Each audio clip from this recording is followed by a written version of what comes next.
Several Credit Builder cards are available, each with its own features and benefits. Some of the best Credit Builder cards include secured credit cards. These cards require a security deposit, typically equal to the credit limit.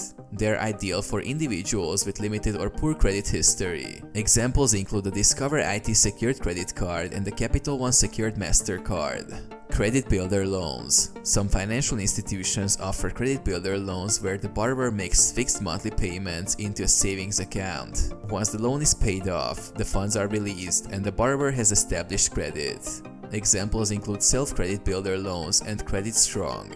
Credit Builder accounts. These accounts, offered by fintech companies like Chime and Current, allow users to build credit by reporting their payment history on everyday expenses like rent and utilities to credit bureaus. Retail store credit cards. Some retail store credit cards are easier to qualify for and can help build credit if used responsibly.